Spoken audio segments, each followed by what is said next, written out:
Olá, pessoal. Eu sou o Paulo Lopes. Nós estamos aqui no canal Francamente Falando e hoje eu vou conversar com uma pessoa muito importante nesse quadro que se chama Você e a Verdade. Trata-se de Júpiter. Não, é o nome de um planeta, sim, verdade. Mas é o nome de um grande médico, de um ser humano muito especial, que faz um trabalho também muito humanitário aqui em Londrina.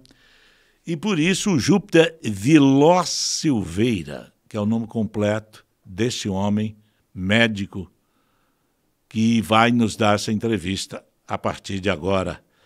Ele que comanda a Casa do Caminho, e vocês vão saber por que a Casa do Caminho e o que faz esse trabalho maravilhoso repercutir tanto. Júpiter, como vai você? Tudo bem? Tudo bem, é um prazer conversar com você. E eu estou feliz também porque eu sabia quem era o Júpiter, mas não conhecia pessoalmente. E como médico que você nasceu no Rio Grande do Sul, como é que você veio parar eu sou aqui no Paraná? Sou um gaúcho perdido por aqui, né? É Paranaúcho hoje. Paranaúcho, Eu adoro Londrina, sabe? Eu brinco que eu não sei por que eu fui parar lá no Rio Grande do Sul. Eu adoro Londrina e Minas Gerais. Eu sou o gaúcho mais mineiro que você pode conhecer. Pois é, e eu sou mineiro. Vamos formar uma boa dupla, hein? Pois é. Mas a Casa do Caminho nasceu quando nós começamos a estudar o kardecismo. Eu nasci em berço espírita, aí fiz medicina. Quando a gente faz medicina, a gente se divide em dois tipos de médicos. Os que têm dúvida e os que têm certeza que são deuses. Sabia dessa? Essa é velha, né? Mas é interessante. E aí você vai estudar. Eu tinha chegado à Inglaterra, tinha feito curso lá de endócrino, né? E nós formamos um grupo de estudo e a gente chegou à conclusão daquilo que você estudar sem fazer nada, né?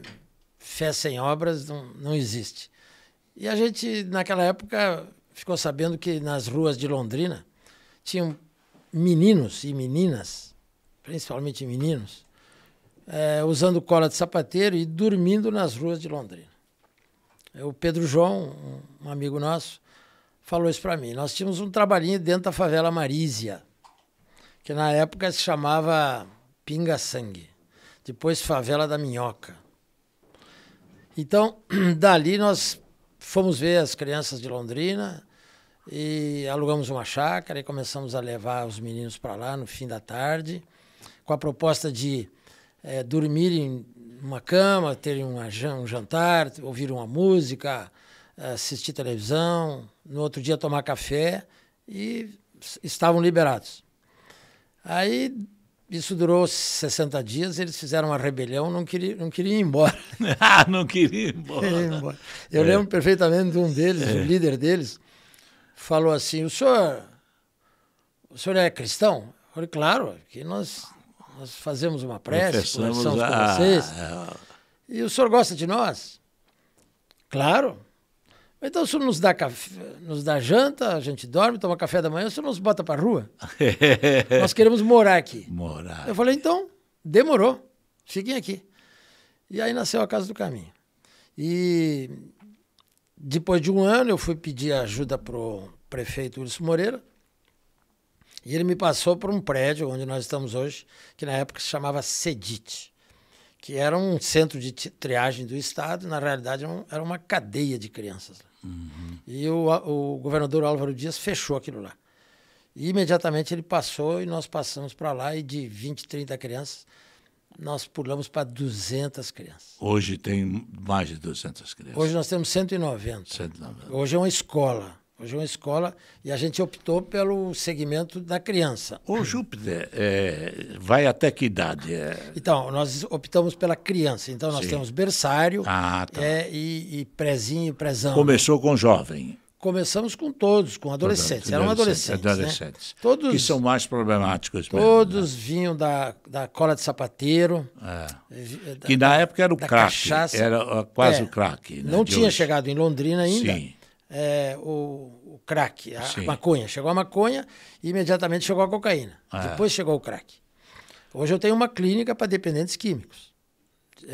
Usuários de cocaína, crack e bebida alcoólica. E que história, doutor Júpiter, o senhor conta ou pode contar para a gente, guardado, evidentemente, as devidas referências pessoais, que isso diz assim, teve um caso desse que a gente recuperou, ou teve um caso irrecuperável, que possa chamar a atenção da gente nessa conversa nossa. Nós temos, na Casa do Caminho, hoje, universitários, professores, já são avós, nos reunimos.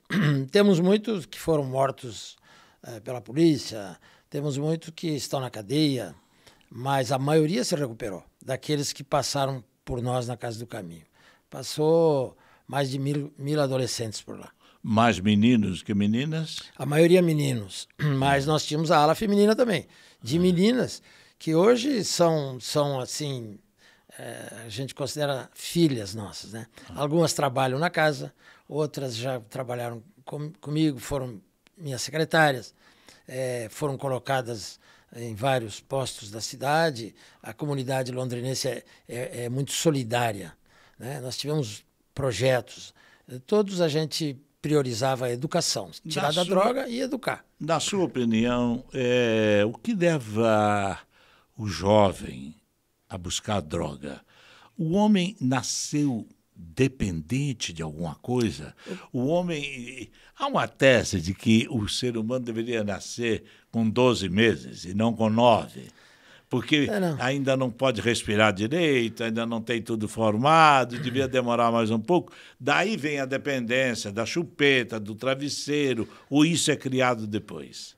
Mas isso são visões bastante restritas do ser humano, o ser espiritual que nós somos. Nós temos uma anterioridade, nós somos seres milenares.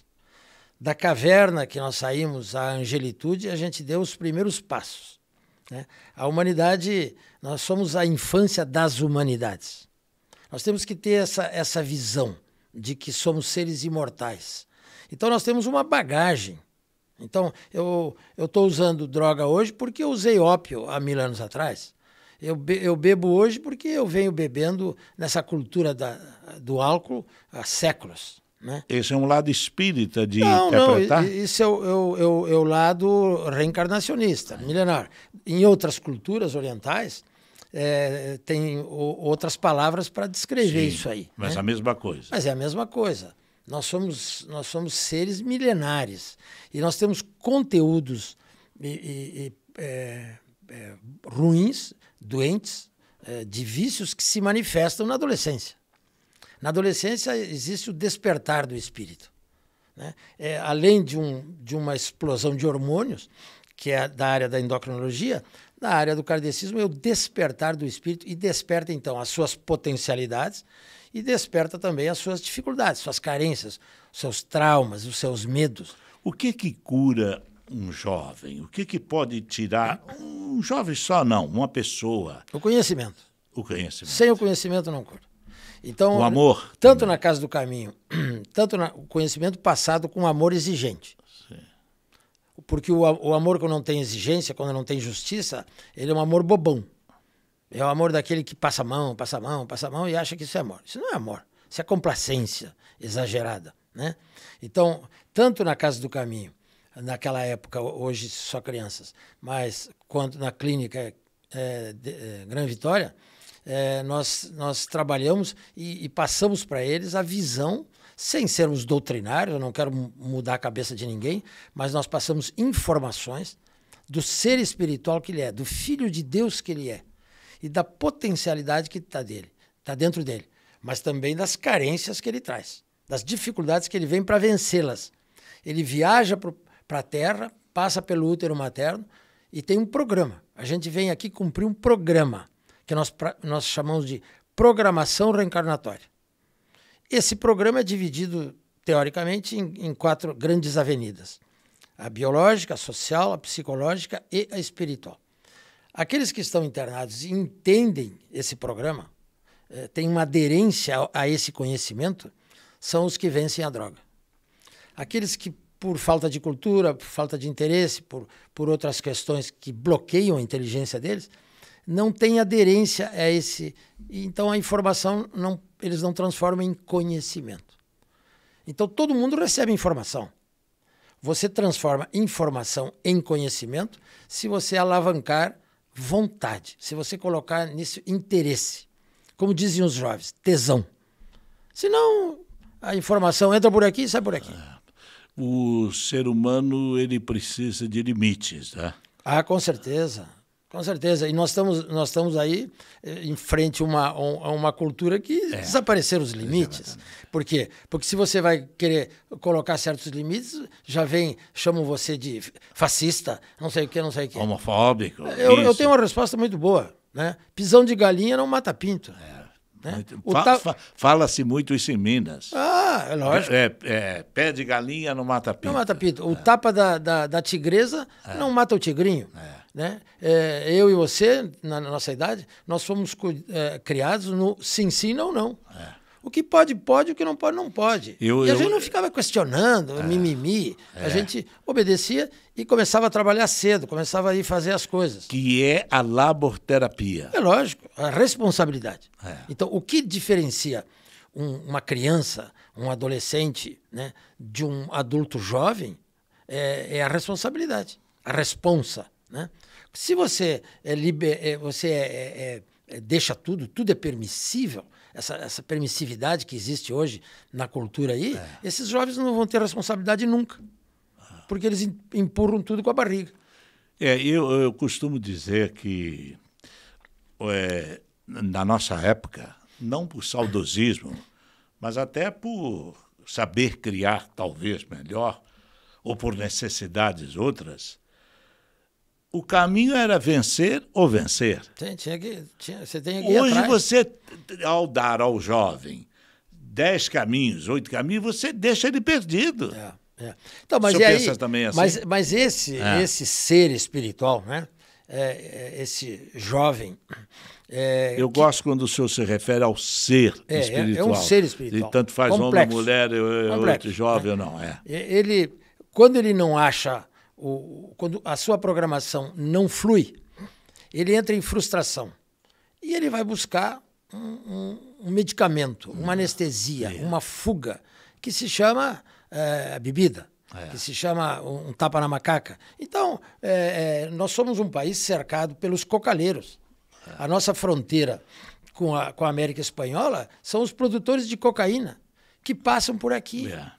Londrina é uma passagem de droga, e esses jovens acham que nas primeiras doses que eles usam, os problemas deles, os conflitos deles, os medos, os traumas são resolvidos, e ele fica preso numa dose cada vez maior, se chama isso dependência. E a partir daí ele paga um preço incrível sobre isso. Agora, o homem pode mudar, né? O homem, em qualquer época, em qualquer fase, e dependendo dele mesmo. A mudança começa dentro dele. Mas ele não vai mudar se ele não tiver conhecimento. Eles têm inteligência demais, mas eles não têm conhecimento. Então, ele não vai alavancar as potencialidades deles sem o conhecimento. Porque o conhecimento ficou preso na mão do sacerdócio organizado.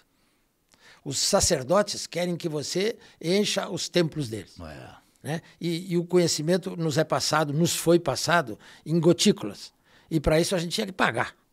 Então, quando eu começo a falar isso na clínica, eles se dão conta imediatamente e concordam comigo, que toda vez que eles queriam saber um pouco mais, eles não tinham acesso ao conhecimento. Isso leva a uma grande frustração. Por quê? Porque eles se dão conta que estão na ignorância. Né?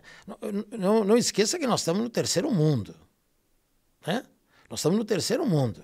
Então, a cultura aqui é a cultura do circo e do pão, do tempo de Roma. O que nós recebemos da mídia? O que nós recebemos da mídia? Né? Circo e pão. Só circo. O pão acabou. Acabou. O pão acabou. Então é só o circo. Então, cultura verdadeira, alguém que passe informação, informação com mais profundidade. Mais profundidade. De hábitos, saudáveis. Medicina, sociologia, psicologia, espiritualidade. Né? O homem, ele tem que estar em harmonia, né? Não adianta ele cuidar só do espírito e não cuidar do corpo. Também não adianta cuidar só do corpo e não cuidar do espírito. Equilíbrio, né? Uma coisa estiver doente, desequilibra. Tem que equilibrar. Mas essa é a função do médico. Essa é a função do médico. Mas todo médico não é assim. Mas não é, porque quando se... O médico como o senhor, que tem o seu lado kardecista, seu lado mais voltado para o espírito, né? Sem esquecer que o corpo precisa também, e tem essa leitura, mas o resto é tacar remédio. Não, hoje, desculpa, o senhor é um médico das antigas, vamos dizer assim, hoje o médico examina o exame, ele não examina o paciente. Mas a medicina foi cooptada pela indústria farmacêutica. Mercantilizou. Se colocou o lucro exagerado, e eu falo assim, quem manda hoje na medicina é a Pfizer. É verdade. Porque medicamento dá mais lucro que petróleo. Exatamente. Né? Então, tudo foi cooptado dentro das universidades. As universidades hoje, termos importantes do meu tempo, que era a medicina holística, ver o holos, ver o todo desse ser, né, foi confundido com um monte de exames. A medicina holística pede um monte de exames e manda para um monte de especialistas. Exatamente. E não vê que por trás dali tem uma alma sofrendo. Exatamente. Ali tem uma criança carente. Exatamente. Ali tem um adolescente que se perdeu e que está precisando de médico. O senhor concorda que o paciente ajuda muito no diagnóstico? Se você souber ouvi-lo. Se você souber ouvir. Mas não se ouve mais. Se o médico... Não se ouve mais. Não se ouve mais o médico. Porque tem um computador entre ele e tem uma roda para rodar.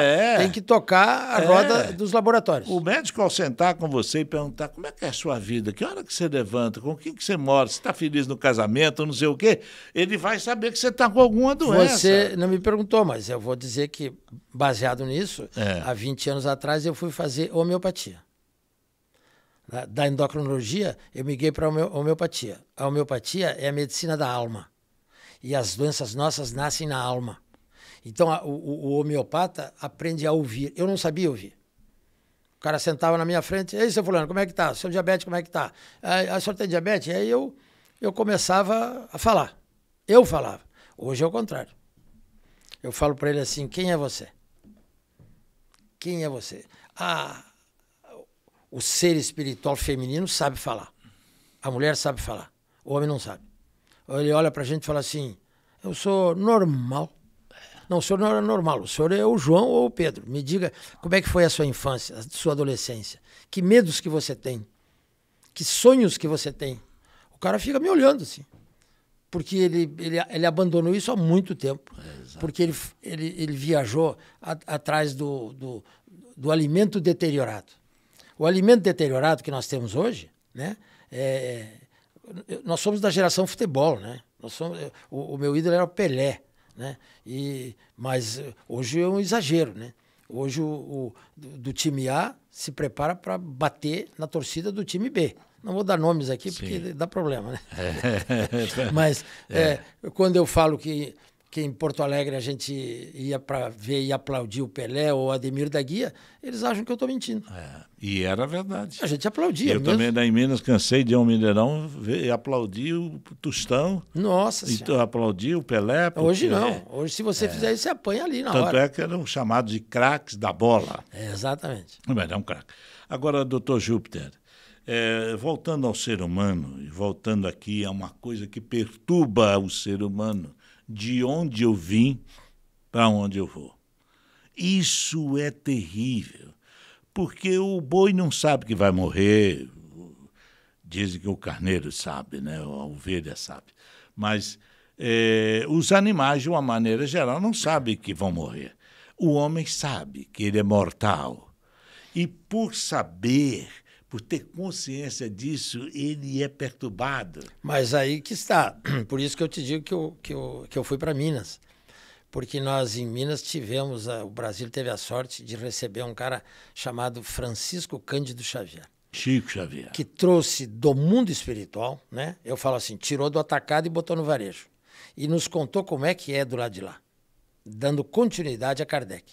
Então, quando você lê a obra do Chico, que deve ser estudada nos próximos séculos, a obra do Chico não é para ser estudada nos próximos 10, 20 anos, é nos próximos séculos, porque ali tem obras de ciência, de filosofia,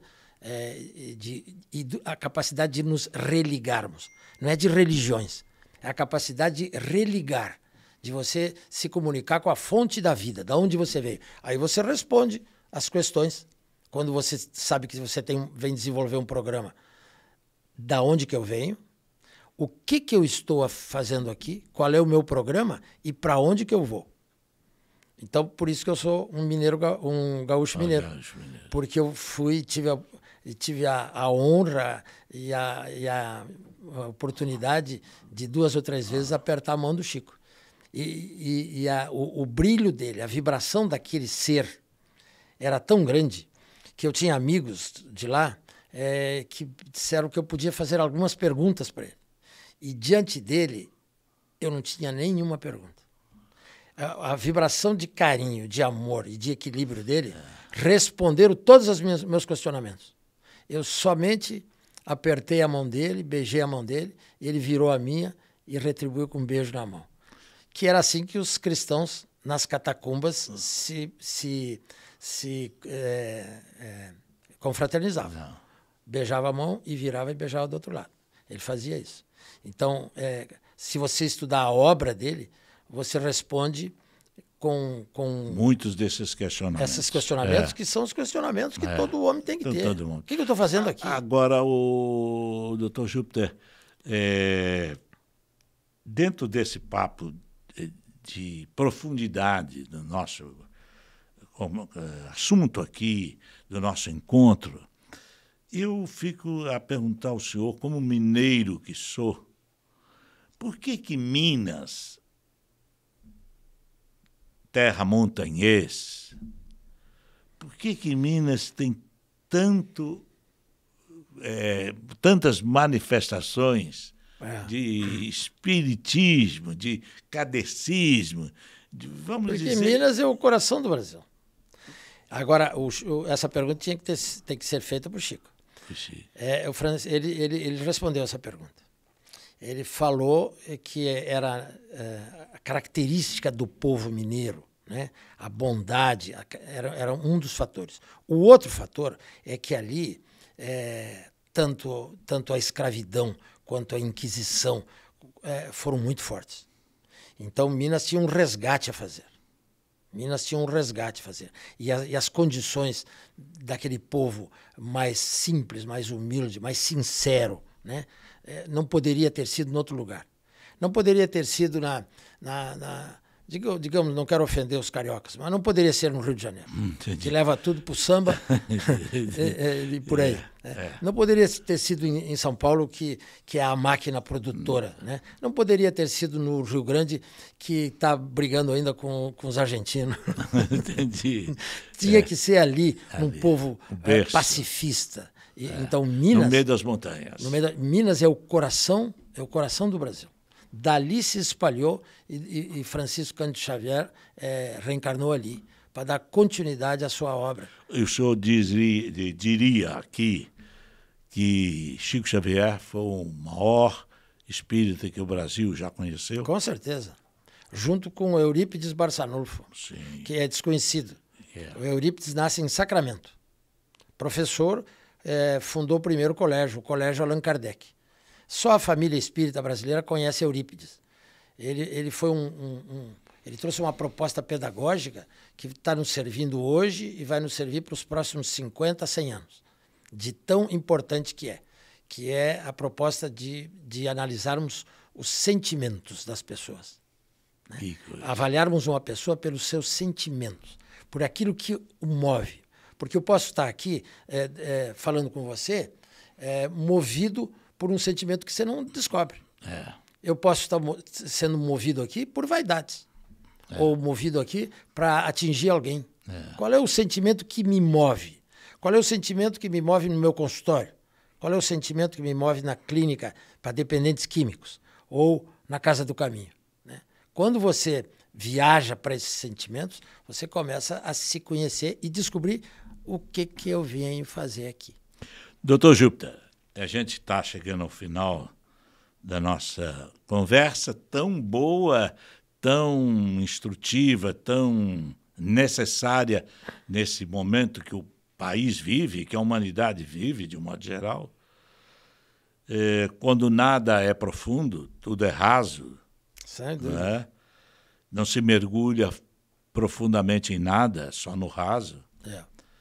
E aí eu pergunto ao senhor, o senhor diria, com seu conhecimento, que o senhor é reencarnação de quem o homem não sabe de quem é a reencarnação? Eu me apaixonei na década de 80 por terapia de vidas passadas. Eu queria ser terapeuta de vidas passadas. Depois desisti, porque eu teria que fazer 4 anos de psicologia, pós-graduação de psicologia, para depois ser realmente terapeuta, né? Mas fiz terapia de vidas passadas, os meus familiares fizeram, a minha esposa tem várias, e a gente foi montando esse quebra-cabeça, né? Nós não, nas vidas passadas minhas, de todos nós, da minha família, a gente sabe muito.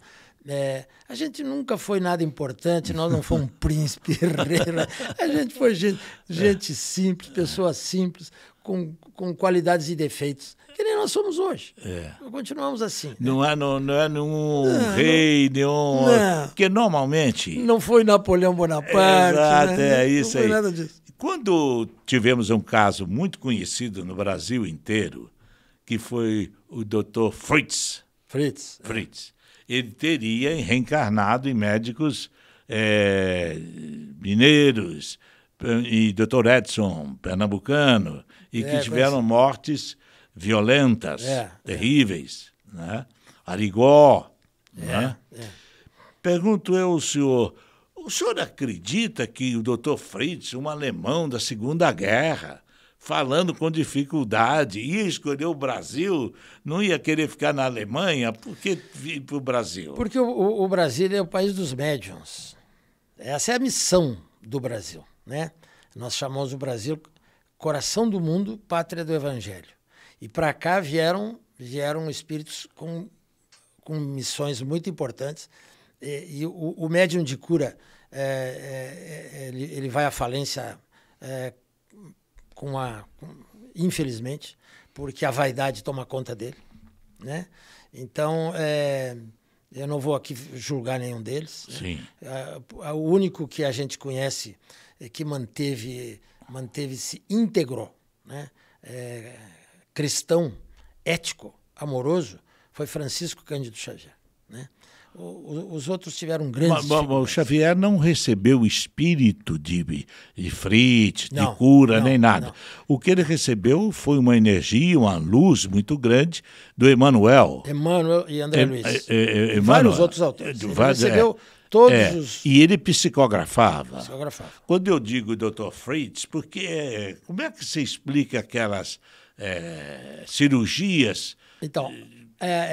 eu perguntei isso para um grande homem, um grande espírita, seu Manuel, de Marília, do Hospital Psiquiátrico Espírita. Essa obra de cura, essa fenomenologia, né, que acaba indo para a TV, para o cinema, como é o caso do Fritz, não está em Kardec. Não está. Então a gente não tem, eu não tenho que dar um juízo, fazer um juízo aqui. Mas eu perguntei para como é que seu Manuel, explica isso? Porque o seu Manuel passou por uma cirurgia dessas em Goiás, tá? E ele fala que a bondade divina permite essas coisas, né? Olha. Então, são coisas que a gente ainda não tem condição de avaliar. Sim. Né? Mas o kardecismo tem os seus limites, né? E tem os seus postulados, e dentro dos limites e dos postulados, o maior exemplo que nós tivemos foi Francisco Cândido Xavier, né? Que nunca... Quando o Arigó quis operá-lo, quando o Arigó falou que operaria o olho dele, dele, ele falou assim, não, muito obrigado, eu tenho o meu médico. Olha, tenho o meu médico. Porque ele era mais um apóstolo do que um operador. Com certeza, não é? Com certeza. E só para terminar, doutor Júpiter, diríamos nesse final que aqueles que ainda não professam o espiritismo, né?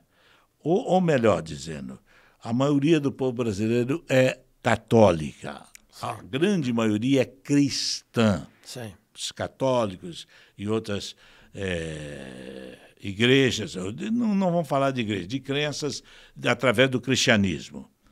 O espiritismo é cristão? É fundamentado no Novo Testamento. É fundamentado no cristianismo. Se tudo aquilo que está em Kardec não tiver um fundamento no Novo Testamento, em Jesus, está errado.